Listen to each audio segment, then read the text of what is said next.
Of course. Sorry, they just started Hi, barking. Megan. Hi. All right, I'm How gonna. are you? Good. How are you? I was wondering if I could have 2 polls associated with my presentation. I can figure out how to do that. I'm gonna make you co-host real quick. Okay. That way you can do what you need to do. Do you know how to do the polls? No, we are actually prohibited from using Zoom at the state level. So yeah, so I have them in a Google Drive. I don't know if you can add them for me. They're real short. I can try to do that one. Trying to see if it's. Let me get our tech person in here. Oh my goodness, I'm sorry. No, that's okay. Mine does the same. I got somebody on her right now. All right, I'm gonna make Charlie a co-host and see if he can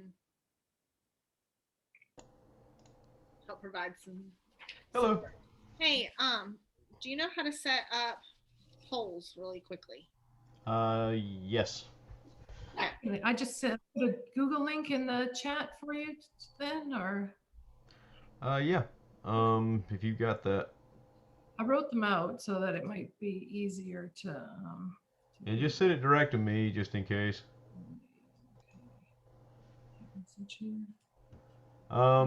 Here's how it's gonna work. I'm not logged into your account, and I'm a little hesitant to, honestly, with you already running this meeting.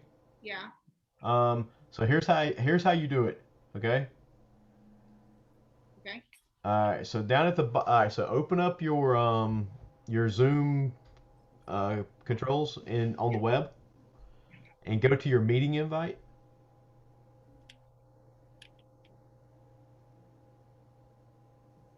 And down at the very bottom of the meeting invite, you'll have a thing that says like add poll, or basically there'll be a little button that says add poll to the right,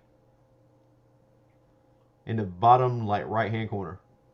But it's on the invite itself, so you have to click on the invite to see all the copy invite and all that stuff. It'll be down at the bottom of that screen.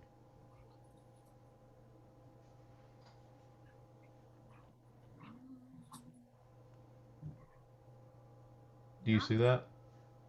Not seeing it right this second. Under security, waiting room, require authentication to join. Do you not see polls at all? No. Okay, so that means it's turned off on the account. Yeah.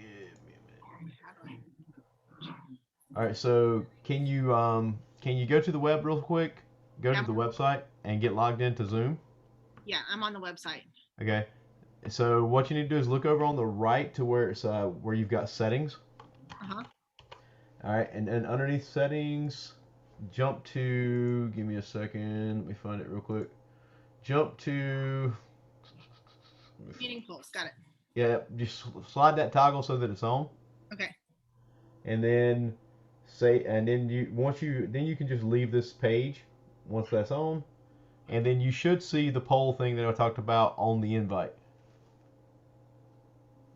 Because it should add it once you've turned it on. All right. Edit.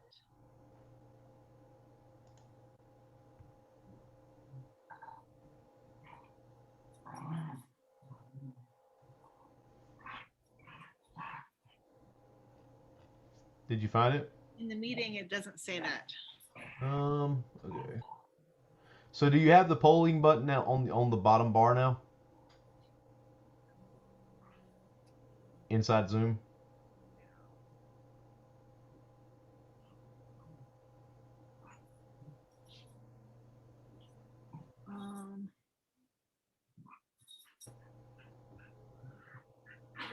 I do not.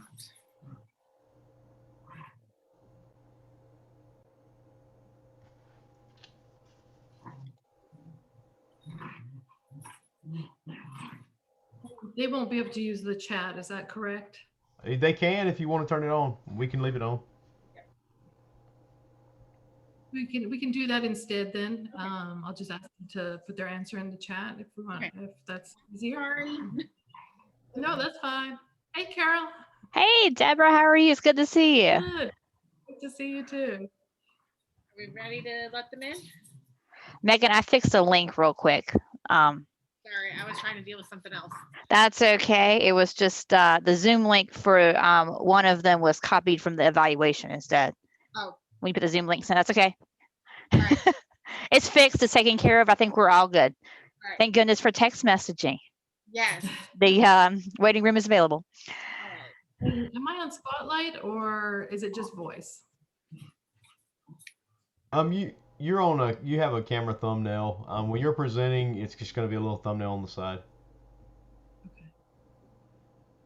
Okay, so I'm sharing. I just need to present. All right, can you all see it okay? Yep. Excellent, okay.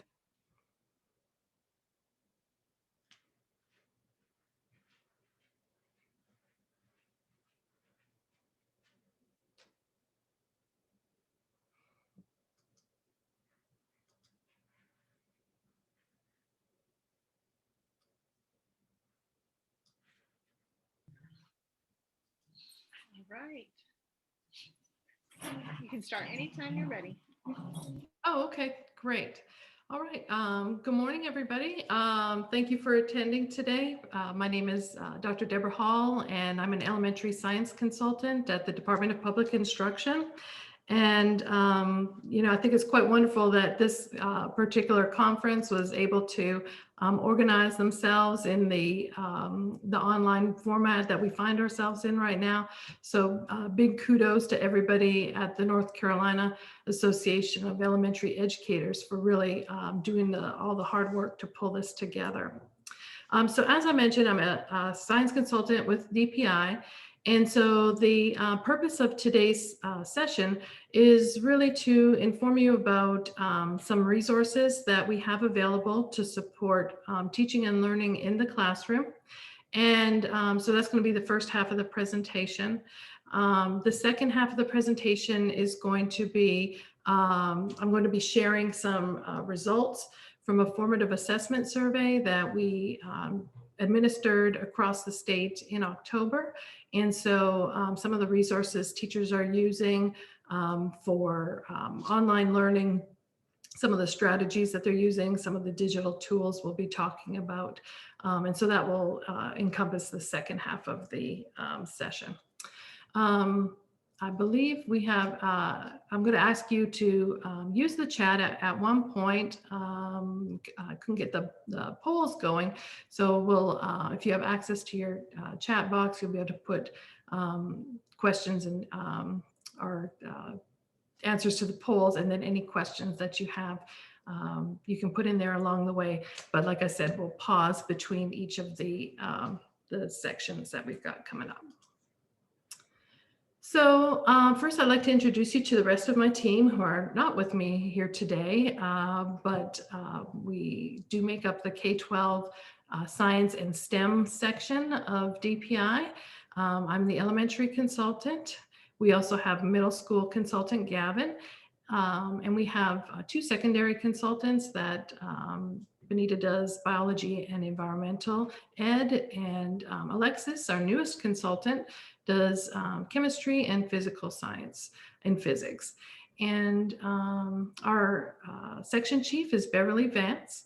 And you've probably received things on our listserv from Marilyn Johns. And then another new addition, or relatively new, is Howard Ginsberg. And he is the consultant for STEM Schools of Distinction. And so all of our contact information is on the DPI website and our K-12 Google site. So if you want to reach out, please feel free to do that if you have any questions or concerns. So this is a map, of course, of our state board districts across the state. And I wanted to take a poll to see where everybody is right now. Where do you work? So if you don't mind, in the chat box, if you could just put the number of your region, you'll see that the Northeast is District 1, and then District 2 south of that, and then it works its way all the way over to District 8.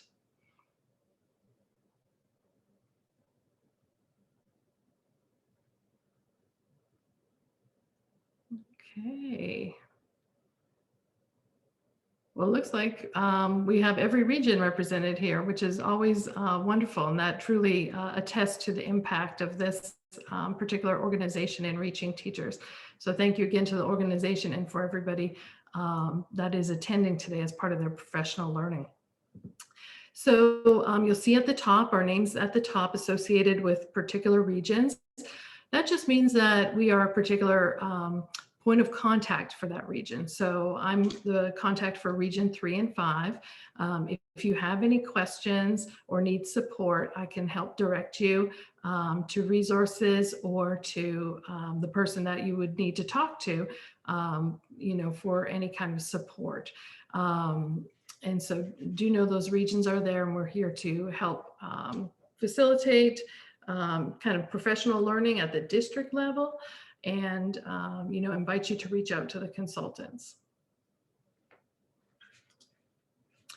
So our main DPI website changed about a year ago. If you remember, the old site was NC Public Schools and .gov, I believe. And anyways, it had just so much information on it. So the government agencies have got together to really streamline their sites so that citizens can definitely access the information no matter what government agency it is.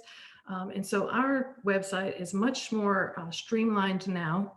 This is the place where you would go to find any kind of formal information that you need about DPI, standards, state board meeting, licensure information, information on programming such as the STEM schools of distinction, or our Global Ready designations that some teachers, schools, and districts are working towards.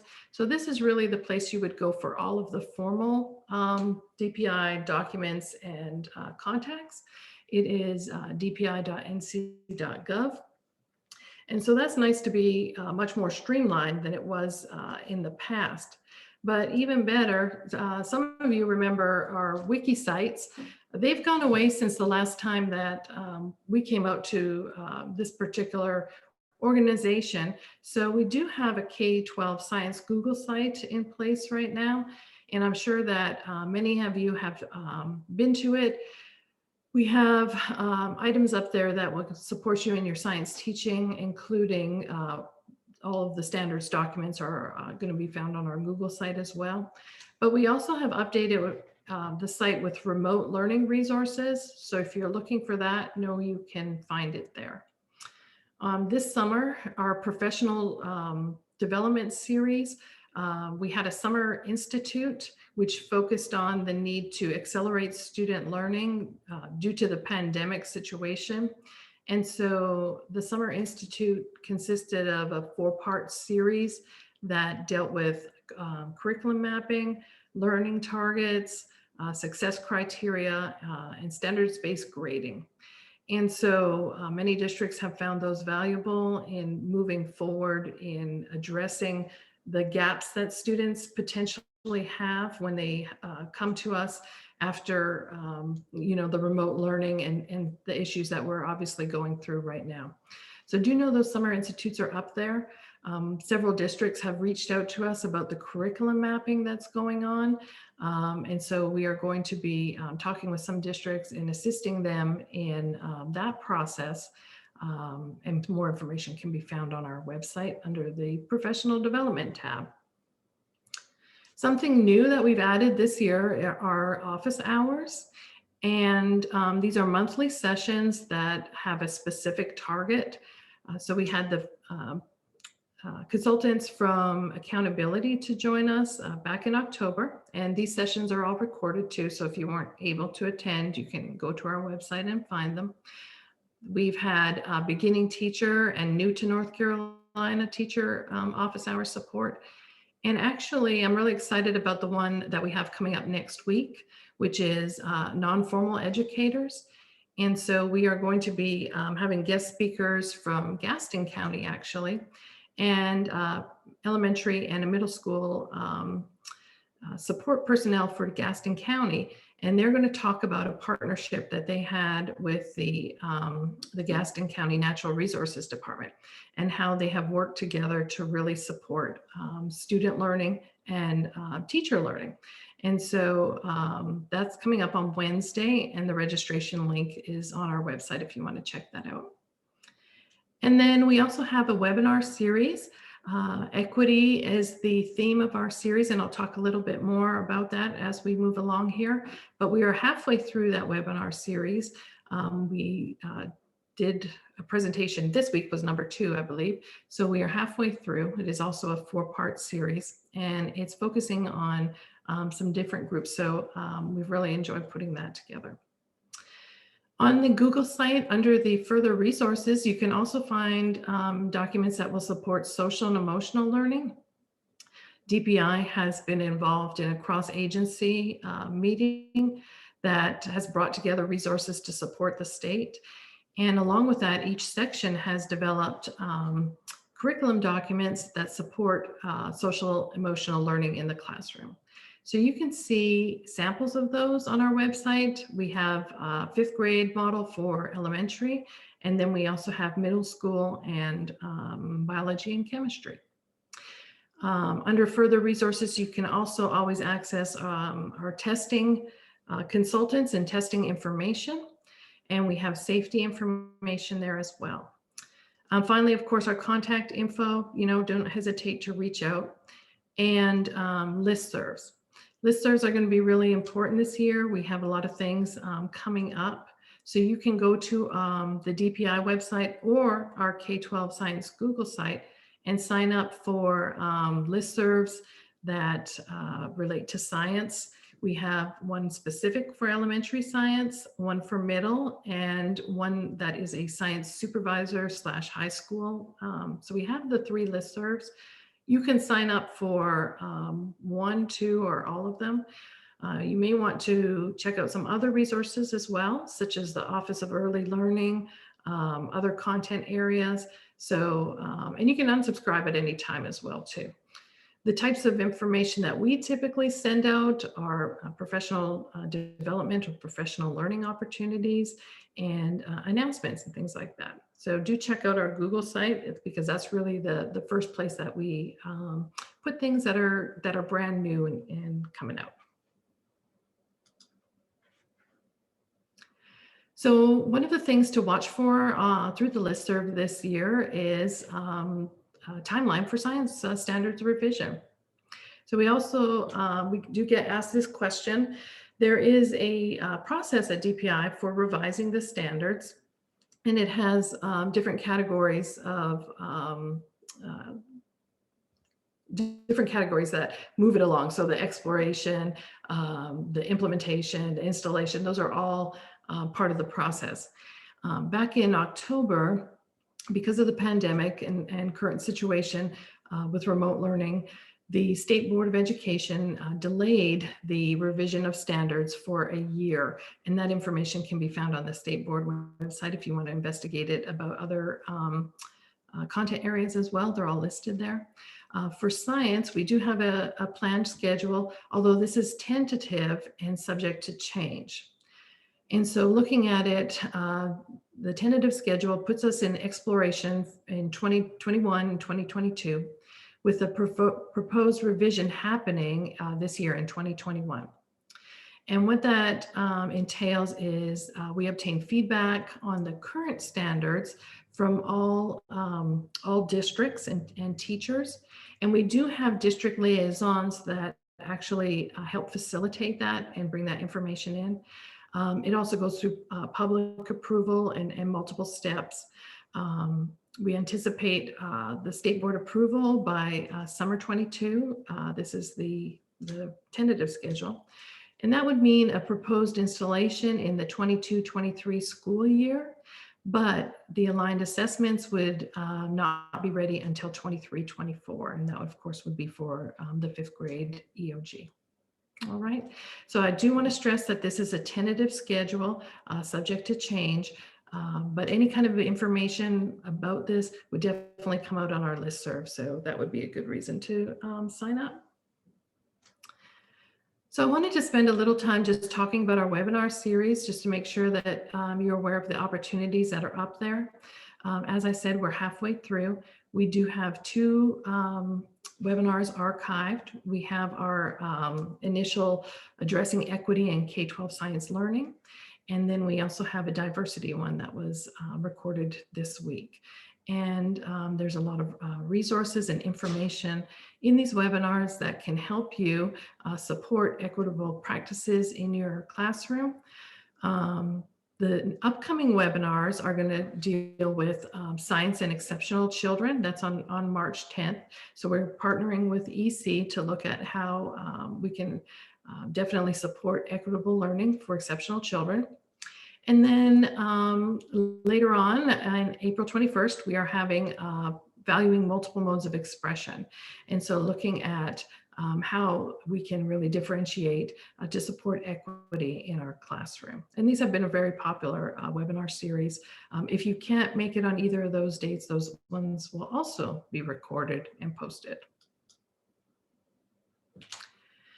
So one of the big initiatives coming out of DPI is the social emotional learning. And as I mentioned on our our Google site, you can find that information.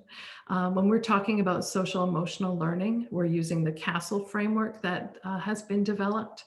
And you can see that there are 5 core competencies that teachers should be integrating into their classroom. And these are the competencies that help students build self-awareness, self-management, responsible decision-making, relationship skills, and social awareness. And we know that good teachers definitely embed this into their classroom on a regular basis. And we're talking about being intentional about calling out these particular capacities and supporting students, not only in their classrooms, but as you see in those outer bands, in their schools, with their families, and in their communities. And so there's a lot of resources on the website that can support you in incorporating social emotional learning in your instruction. So do check those out. And because we have those newly developed resources at the different grade bands, we will be having office hours, let me see, March 24th, to go over that. So you're more than welcome to join us. The registration link will be under the professional development tab in our Google site.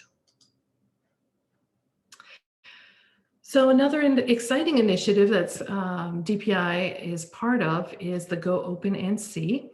We have, as North Carolina, have joined with multiple states to develop a place where we can have open educational resources. And so we have, I think, 18,000 teachers that have contributed in North Carolina to this or have used it in some form or fashion. But it is a place where you can find standards aligned resources that are supplemental resources to your curriculum. You can find different groups of resources. For example, the zoo actually created a little hub where they have a lot of resources pertaining to just the zoo. So you can search by standards, you can search by group. There's a lot of great resources up there, and we're continuing to add to them on a regular basis. They did notice the DTL, Digital Teaching and Learning group did notice that we do need more resources in the K3 band. And so they brought together K3 teachers to start adding some more resources. There's already some in there, but I mean, you can never have enough. And so these groups are working together in Go Open right now, and you can also join. If you hit the little groups button at the top when you enter, and you have to enter with your North Carolina EdCloud ID, you can join one or multiple groups here. And you can see that the K3 are right there. what happens when you click on a particular grade band is it will tell you the number of members and who they are, and also the resources that are in there.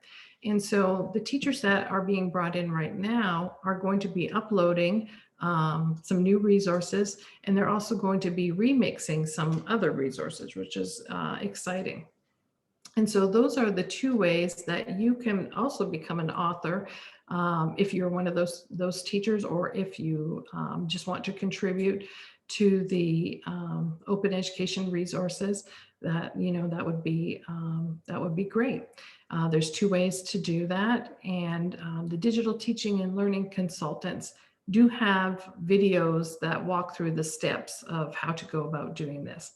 So open author and submit from the web are two ways that you can do that. So do check it out. Like I said, they are adding resources on a regular basis, and it's growing every day. And especially because of the remote situation right now, a lot of people have gone in to check it out. So I do want to mention the Presidential Awards for Excellence in Mathematics and Science Teaching. This is the highest award that teachers can receive. And actually, we do have some members of NCAEE that have received this award in the past. It is similar to national boards in that you film a lesson in your class and you do a write-up that corresponds with a rubric. And it's really powerful, reflective practice for teachers. There are a number of reasons to do it besides being a real reflective opportunity to look at your teaching and your students' learning. Winners or awardees get a citation from the President of the United States. They are invited to go to DC to attend a lot of professional learning events and meet with lawmakers and influential people in education. So it's a very, very important trip to make. And they also get $10,000 from NSF that they can use how they choose. And so it is a very prestigious award. We do normally get one mathematics and one science teacher from North Carolina. And it alternates between K-6 and 7-12. So this year we just finished the K-6, and I should say all information can be found at the paymiss.org website. So we just finished K-6, and we have 3 representatives that we are sending as finalists from North Carolina, and you can see them on the right-hand side for science, and then we also have our math ones up there. And what's exciting about this is these 3 applicants are evaluated, and then an awardee is chosen, and that will be announced at a later time. And then they get all that fun stuff that I was just talking about.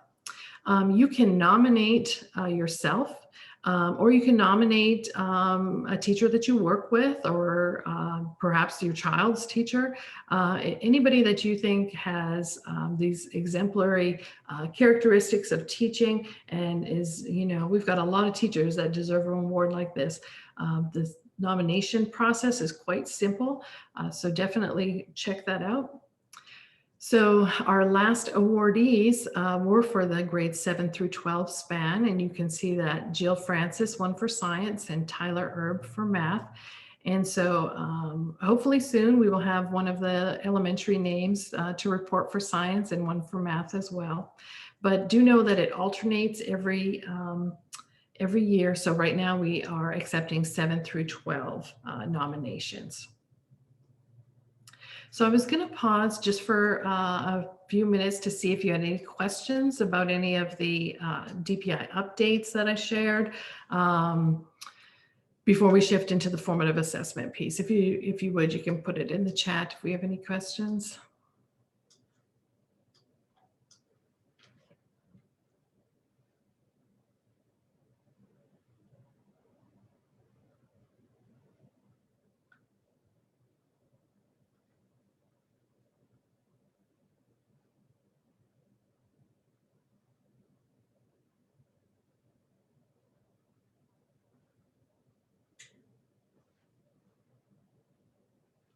All right. Well, if you do, don't hesitate to reach out, and you know, at any time, and then we'll have another pause at the end if something comes up.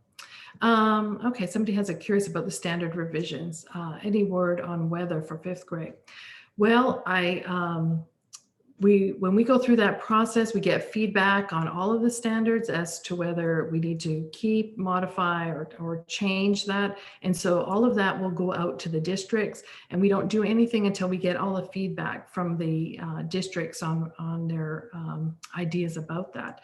What I will say is that for our office hours coming up on Wednesday, the Gaston County Partnership that I mentioned, they have actually done a lot of work with weather because that was one area that they thought that they needed to support their students on. And so I think that might be a good session to attend. All right, so I'm going to keep moving along. If you do have a question, you can go ahead and write it in. And we'll get to that at the end of this next segment. And so we administered a survey to K-12 teachers at the back in October, and we wanted to know more about how to highlight some solutions to problems of practice teachers were having. And so one of the things that you know, teachers are concerned about is summative testing. And summative testing is, you know, the end product. It's like when it's done. So if we look at this analogy here, and you're thinking about a yummy dish of pasta, when the chef tastes the food, when the chef is preparing that food, that's formative. They're going to put in the seasoning. They're going to, you know, add the oregano, basil, whatever they want to put in there. They're going to taste it. They're going to make sure that they are doing what they need to support that meal getting to its delicious state at the end. Because when the customer gets it, then it's game over. If it's delicious, fabulous. If it's not, it is what it is. And so cooking is a lot like teaching when we think about it in terms of formative assessment. And so there are little steps we can do along the way that are going to be able to support student in mastery learning and being able to be successful once they get to a summative assessment, whether that's a classroom summative assessment or a state level summative assessment. So the survey went out in October. And it was about the formative assessment process. Now, we have training on this process on our website, our Google site, so I'm not going to go through that, but just know that the Science Summer Institutes address it, our webinar series does, and also if you go to the CCSSO organization, which helps lead states in the development of pretty much everything, you can find a lot of information there too. And so the formative assessment definition that CCSSO uses looks very similar to the one that we use because it helped guide us. I'm sure you've heard of learning targets before. If we look at the hexagon, we know we're starting with learning targets and moving into the success criteria. And from there, that's when we're going to start our teaching. So we're talking about at the lesson levels where this formative assessment process starts. It doesn't start at the standard level. The standard level is way up here. When teachers take it, break it down into bite-sized chunks, those learning targets, then you can get into that formative assessment wheel. And so when we're teaching, we know we're trying to elicit evidence of what the students learning, kind of what they know. And we need to interpret that evidence so that we can identify that gap and then adjust instruction by setting the goals necessary for students to be successful. So we have a plan. It doesn't always work. We have our students come to us with different prior knowledge and experiences. And so we have to adapt and respond to our students' needs. So really that feedback cycle goes for any content area, but it really is how you move the learning along to get kids to be able to close that gap and support mastery learning. So our questions were about this process and how teachers are facilitating this in the classroom. So like I said, we surveyed teachers, K-12 teachers from across the state. We had all 8 regions represented, which we're excited about that. We had District 1 knocked it out with 40% of our responses coming from District 1, but all regions were represented, so that was great. And then elementary teachers knocked it out with 44% of our respondents coming from elementary teachers. So this data is really reflective of the teachers across our state and what they're doing with formative assessment. So the questions that we wanted to know is what strategies are they using, why they used them, how they were delivered, because we've had some big changes that way, how they address diverse learners, and what evidence confirmed their success. And so what we found out is that teachers are using a lot of different formative assessment strategies across our state. The number one idea was exit tickets. And that was really K-12. So exit tickets, super popular. And what we need to think about is where are these in our learning cycle if we think about that feedback loop. Exit tickets don't always have to be at the very end. They do have to come after some instruction has occurred, but the placement of that formative assessment strategy is really important. The second most popular one was think, pair, and share. And when you think about supporting kids with that strategy, that can be done throughout the formative assessment cycle. You can do it at the start to kind of get that their ideas and move from there, or you can do some teaching first and then bring it in as kind of having them reflect on what has been taught, then pair up and then share. So some of these formative assessment strategies used by teachers could be done throughout the cycle. And that's great because it also allows us to overlap multiple strategies to make sure that we are supporting students. Whoops. Some of the other strategies that were used were video recordings, Flipgrid's so popular now, things like that, Zoom sessions, drawings. So getting kids to really explain their conceptual understanding through drawings was important. Graphic organizers, Venn diagrams, KWLs came up a lot as being used. Quizzing and polls came up too. But what I like to caution about quizzing and polls is we are talking about formative assessment. We're not talking about putting a grade on something. The formative assessment is really for teachers to make decisions and students to make decisions about their learning. Once you put a grade on something, whether it's good, bad, or ugly, then students lose interest in it and move on. When they are working towards mastery learning, these little opportunities for quizzes and polls can support learning, but it should not be summative in nature until the end, of course. And then discussion questions. And these were, of course, great opportunities for teachers to really dig into students' understanding. Some teachers facilitated that through like Canvas. Some had discussion questions in open discussion, so online, virtually, but having it done live. So these were the main ideas that came out for the types of strategies and tools that teachers are using across the state. So why did they choose some of these strategies? There was a multiple reasons, as you can imagine.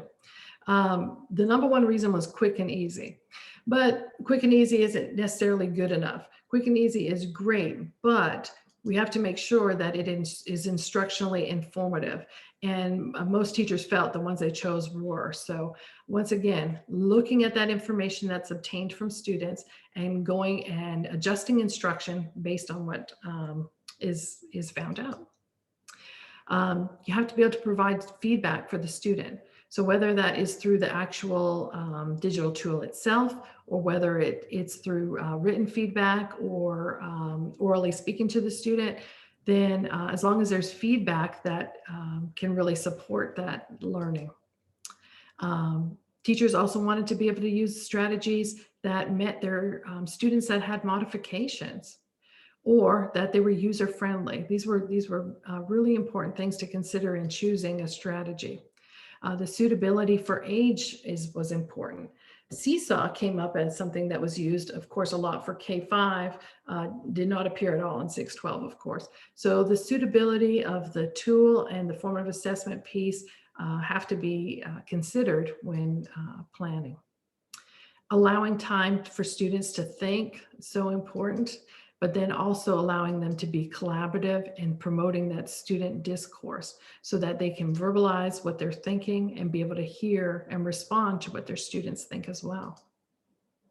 Teachers wanted things to be engaging for students, and they also wanted to make sure that they had documentation of student learning. So these are all really good reasons for choosing a particular strategy and making sure that it can fit in the feedback loop. So teachers used a variety of platforms as we suspected. Canvas, you can see from this word cloud, was obviously the most cited, the most frequent response that we received. Google Meet and Seesaw were also really big. Jamboard is really big right now. We did this back in September, so I think if we re-released it, that would be bigger as well. And so knowing how to access the digital tools that you have, getting support from your district so that this is beneficial for the students and easy to facilitate as a teacher is so important. And so really using professional learning communities to really support each other in using these tools would be helpful. Let me see. Got you all covered up here. Okay, so for addressing diverse learners, this is a big one because, like I said, we know that students don't come to us all at the same place. So we know that we need to modify things based on the learners that we have in front of us. So that will change all the time as well. So we need multiple modes of representation. So whether we are providing text, whether we're providing visual, whether we're providing auditory, we're giving them multiple modes of representation, not for a learning style, because it's not about learning styles. That's not what this is about. What we're talking about is making sure that they have access to a variety of ways to representing that content so that they can make those connections for themselves. Multiple points of entry, real important. Students aren't coming to us at the same place. And then different levels of complexity. So if you're teaching a subject, you will have some students that you might need to ask things a different way. So allowing for that. So when they're choosing their particular ideas, whether it's an exit ticket or think, pair, share or video, they're differentiating within those strategies. Accessibility, so important. And they made sure that strategies were flexible and supportive for their diverse learners. So knowing your students is going to be important for that. Ownership and choice, always good for definitely building that motivation piece and getting students involved. But basically, we want to make sure that students and teachers get feedback from each other so that they can move the learning forward. So our final question for teachers was, how do they determine that that it was successful? What was their evidence of success? And so looking at that wheel, teachers felt that students had growth from their initial understanding because they were supported along the way. They felt that they were able to adjust their instruction based on the information that they obtained. So it's not just a summative, move on to something else. Mastery learning was supported. And this one was interesting. Some teachers said that participation and boost in student confidence occurred because of formative assessment. And so we don't really know what the reason was behind that, but you can think that if students have an opportunity to revise work, if they're being supported along this learning cycle, that they're having opportunities to not only articulate their own thinking, share it with the group, share it with the teacher, and get feedback. That support is definitely going to make them more confident in their understanding. So that was an interesting one. Parents and guardians appreciated that. They gave input to teachers that they found that to be successful for their students in their learning. And then also the student interactions. And what really kind of jumps out to me about that one is when we're talking about building formative assessment into our teaching and learning, on the right-hand side of that graphic, you can see that classroom culture plays a real important role there. And it involves the teacher, it involves the student reflecting on their own work, and then also including their peers. And so that is something that teachers work at and definitely can impact student learning. So student interactions through that formative assessment process can improve. All right, so some of the takeaways, if we think about back to the initial analogy that I started with, when we're talking about food, it's not just all of a sudden done. You've got to tweak it, you've got to add things, you might have to change things depending on the recipe that you're making. And so just like that, for instruction, the children that you have, the students that you have in front of you, that definitely, oh, I'm getting close to the 5 minutes I hear. I'm thinking I was. That definitely is important. So I'm just going to get through the last takeaways that we have here. When we talk about that, teachers are definitely using digital tools. Those can support you. So if you're not using them or you heard of some new ones today, check it out, talk to your PLC about that. Formative assessment is a high leverage practice and it will inform your teaching and learning. So if you have particular content issues, build that process in and get some data before you end up at that summative piece, because that's really important. It supports mastery learning and it supports that community of practice for students. So that classroom culture, those relationships, teachers are seeing that happen when they're implementing formative assessment in their classroom. So I'm going to just pause for if anybody has any questions.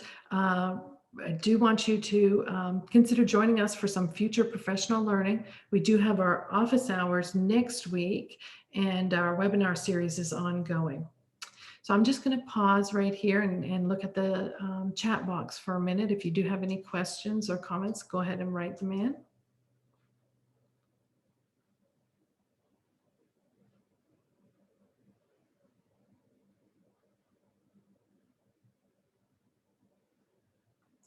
So Tamika asked about weather.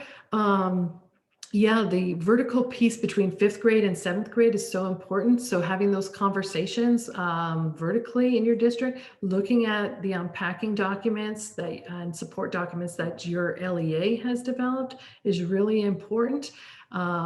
So yeah, definitely. And that's something that we talk about a lot with district leaders is that vertical articulation of the standards.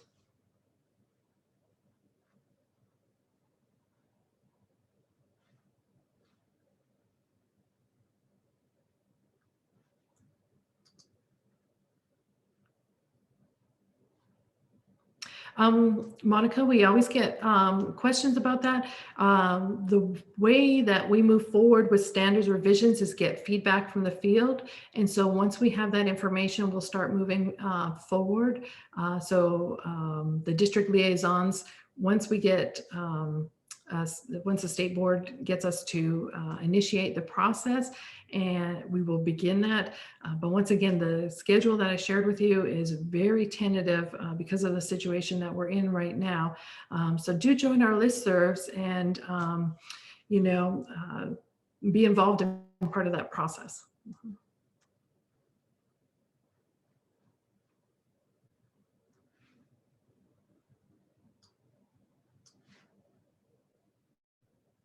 All right, if there's no further questions, then I'll talk to the moderator, I guess. Thank you all for attending today and don't hesitate to reach out if you have any questions. Thank you. Thank you so much. We're going to go ahead and end this session and we hope that you'll join us for our next session, evaluations and door prizes. Thank you.